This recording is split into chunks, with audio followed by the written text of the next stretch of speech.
Café listo, móvil en silencio. Comenzamos.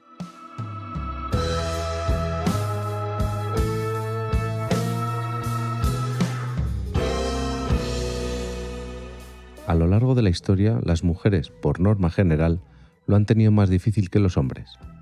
Pero dentro de las mujeres, el colectivo de las trabajadoras sexuales siempre ha estado unos cuantos peldaños por debajo.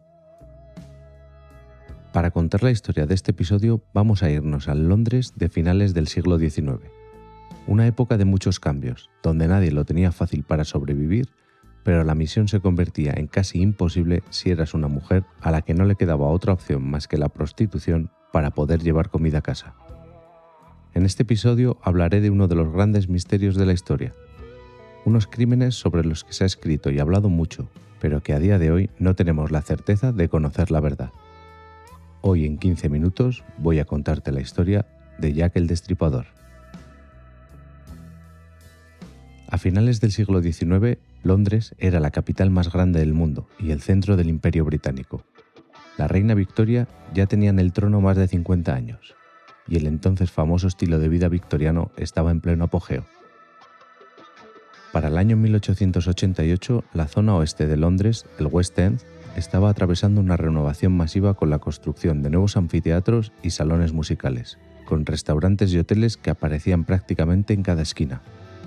Por otro lado, visitar la zona este era como estar en una ciudad completamente distinta, una realidad completamente alejada de los vecindarios de Chelsea o Westminster. Pero siempre ha habido diferencias en todas las ciudades, y si hay unos barrios ricos, por defecto tiene que haber barrios pobres. Este era el caso de Whitechapel, que era considerada la peor zona del East End de Londres, una zona roja para cualquiera que viviera en otro vecindario, y esto antes de la aparición de Jack el Destripador. A finales de la década de 1800, alrededor de 900.000 personas residían en el East End de Londres, y al menos 250.000 de ellos vivían en Whitechapel. La zona estaba completamente sobrepoblada, el crimen abundaba y las condiciones sanitarias de trabajo y de vida para los que vivían en la zona eran realmente terribles. Las calles, carreteras y patios de Whitechapel eran solo iluminados por una lámpara de gas que no lograba reducir la oscuridad del lugar. Además, las aguas negras de las residencias iban a parar directamente a la calle, generando un olor insoportable que se extendía a lo largo y ancho del barrio.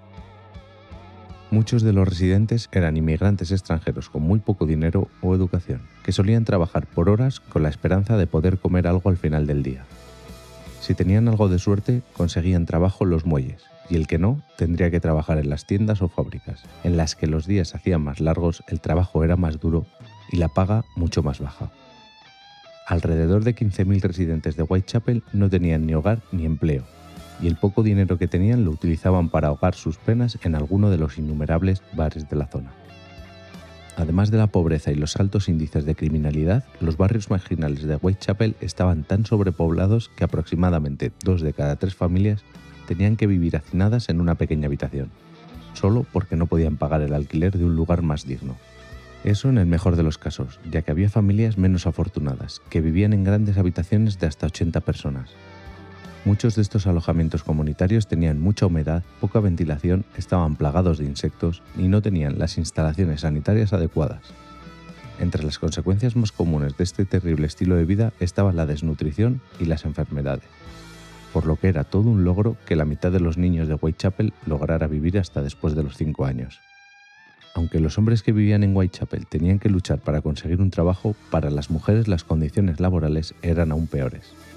Como era tan increíblemente difícil que una mujer encontrara empleo en Whitechapel a finales de los 1800, a muchas de ellas no les quedó otra opción que dedicarse a la prostitución para poder asegurar la comida del día. La vida de estas mujeres era tan complicada que a menudo tenían que venderse por tan solo 3 peniques y en el peor de los casos por un trozo de pan viejo. La mayoría de ellas eran alcohólicas y a menudo podrías encontrarlas paseando por los bares locales aunque no estuviesen trabajando. Como consecuencia de este estilo de vida, muchas de estas mujeres aparentaban tener 40 años o más aunque solo tuvieran 20. Los asesinatos de las prostitutas casi nunca se reportaban, por lo que muchas de estas mujeres solían ser atacadas físicamente por sus clientes con total impunidad. Todo esto hace que Whitechapel fuera uno de tantos lugares idóneos para que un psicópata diera rienda suelta a todas sus fantasías contra las mujeres. Como ves, tampoco es que hayamos evolucionado mucho. Si te fijas, las trabajadoras sexuales de áreas empobrecidas siempre han sido la debilidad de los asesinos en serie, ya que nadie las va a echar de menos. A todos estos factores también le tenemos que sumar que no existían los medios forenses ni de investigación de los que disponemos hoy en día. Si estos asesinatos hubieran ocurrido en la actualidad, no tengo duda de que cualquier cuerpo policial competente hubiera descubierto al asesino. Pero recuerda, estamos en 1888 y nadie echaba de menos a unas prostitutas.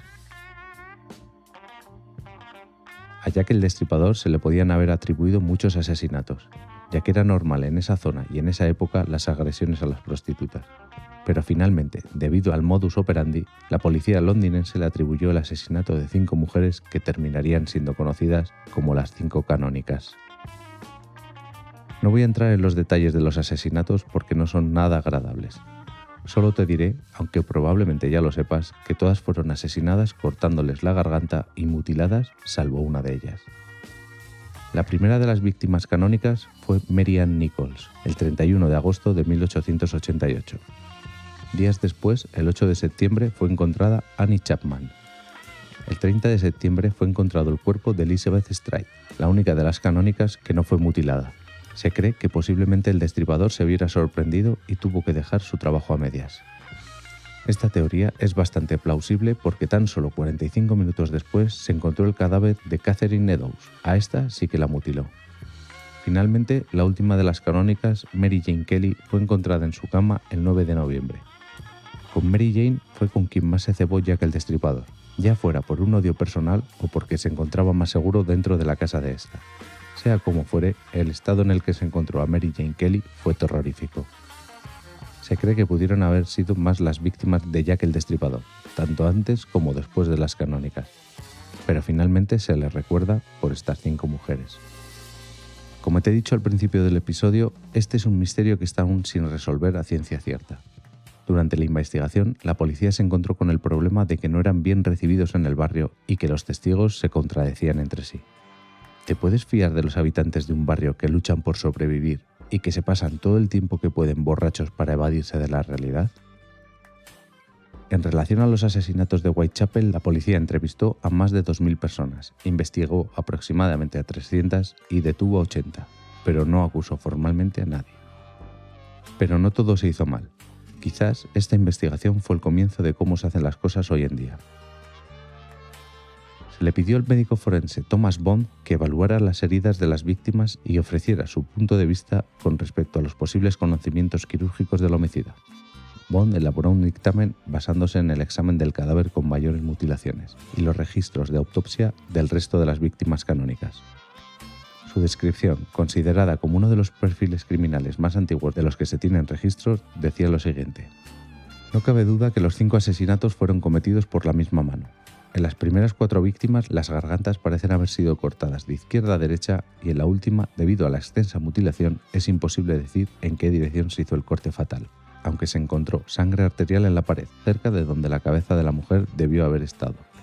Las circunstancias en torno a los asesinatos me llevan a decir que las mujeres estaban recostadas al momento de ser asesinadas, y en todos los casos el homicida cortó primero la garganta. Bond rechazó la idea de que el asesino contara con conocimientos científicos o anatómicos, o el entendimiento técnico de un carnicero o matarife, y en cambio argumentó que debía tratarse de un hombre solitario sujeto a ataques periódicos de manía homicida o erótica e hipersexual, dado el tipo de mutilaciones. También señaló que el impulso homicida podría haber surgido de alguna condición mental de venganza o melancolía, o una manía religiosa. Si bien no hubo evidencia alguna de actividades sexuales entre el asesino y las víctimas, algunos psicólogos supusieron que la penetración de las víctimas con el cuchillo y la exhibición de los cadáveres en posiciones sexualmente degradantes con las heridas expuestas son indicativos de que el responsable obtenía placer sexual con los ataques, aunque para otros especialistas dicha suposición no puede ser comprobada. ¿Pero quién fue Jack el Destripador? El nombre se lo puso él mismo entre comillas, porque la primera vez que se llama a sí mismo así fue al firmar una carta que envió a una agencia de noticias hablando de lo que había hecho. Hoy en día se duda de que las cartas las escribiera el asesino, y se piensa que fueron escritas por algún periodista con ganas de fama. Si bien nunca se ha culpado a nadie de los asesinatos, siempre se han barajado 5 sospechosos. Montague John Druid. Las sospechas que levantó el señor Druid se debieron a que vivía cerca del barrio. Sus conocidos decían de él que estaba sexualmente enfermo.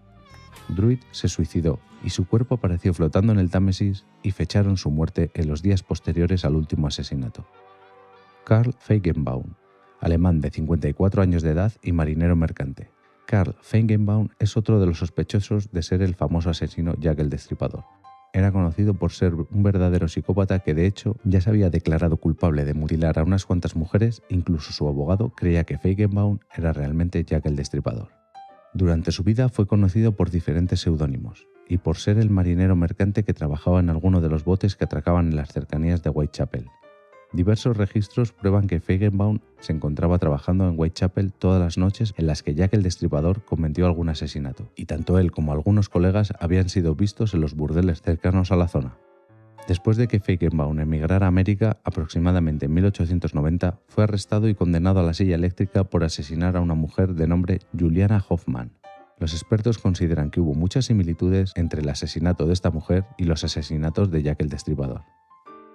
Aaron Kosminski. Algunos de los prestigiosos oficiales de la policía creían que el barbero polaco Aaron Kosminski era culpable de los asesinatos cometidos por Jack el Destripador, y el hecho de que su ADN mitocondrial se haya encontrado en el mandil de Catherine Eddowes sin duda permite dudar de su inocencia.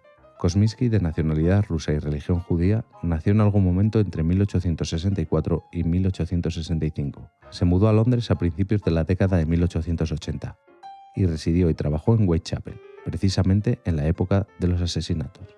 Aparentemente, Kosminski despreciaba a las mujeres y tenía tendencias homicidas. Incluso fue internado en un hospital psiquiátrico en el año 1889, en el que murió pocos años después. Algunos registros policiales de la época revelan que este hombre era sospechoso de los asesinatos cometidos, aunque nunca fue formalmente señalado como sospechoso hasta unos años después. Francis Craig. En los últimos años, algunas de las personas que se mantienen interesadas en la resolución de este caso han empezado a creer que el esposo de Mary Jane Kelly era quien se encontraba detrás de estos terribles asesinatos. Craig trabajaba como reportero durante la época en que estos asesinatos se llevaron a cabo. Incluso era él quien cubría las investigaciones y avances de la policía con respecto a este y otros casos similares que ocurrieran en el East End de Londres. Además, algunas personas sugirieron que Craig sufría de una enfermedad mental, específicamente un trastorno de personalidad esquizotípico. En 1884, Craig se casó con Elizabeth Weston Davis, quien se cree solía ser una prostituta que trabajaba bajo el alias de Mary Jane Kelly, la última víctima de Jack el Destripador. Las hipótesis planteadas sugieren que en el momento en el que Craig descubrió que su esposa trabajaba como prostituta, ella huyó del East End para ocultarse de él haciendo uso de su seudónimo. Craig empezó a planificar el asesinato de su esposa, pero disfrazó su participación asesinando previamente a otras prostitutas de la zona. Walter Sickert. Sickert nació en Múnich en 1860 y emigró a Londres junto a su familia en el año 1869.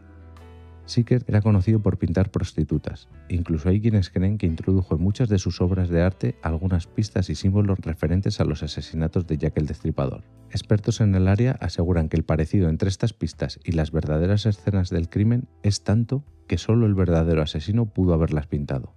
Otro dato de interés es la creencia de que Sickert era impotente debido a la gran cantidad de cirugías que le habían realizado en el pene. Esta característica coincide con la propuesta por muchos expertos, quienes sugieren que Jack el Destripador seguramente padecía algún tipo de impotencia sexual, que explicaba el hecho de seleccionar prostitutas como sus víctimas. La escritora Patricia Cornwell encontró muestras de ADN mitocondrial en muchas de las cartas escritas por Jack el Destripador, que también coincidían con algunas de las escritas por Sickert. Sin embargo, esta no fue evidencia suficiente para convencer a los expertos de que él fuera el asesino serial conocido como Jack el Destripador. Desafortunadamente, Sickert falleció en 1942, llevándose con él muchos de sus secretos. ¿Y tú? ¿Quién crees que fue el causante de tanto dolor y terror que sigue en nuestras cabezas hasta el día de hoy? Déjame un comentario o escríbeme en Twitter con tu teoría. Y como lo prometido es deuda, en menos de 15 minutos te he contado una historia que te ha entretenido o lo he intentado. Puedes encontrarme en todas las redes sociales como @arcachofas. Y recuerda que en Fantasy Factory tenemos más podcasts con los que puedes disfrutar. Un saludo y hasta la semana que viene.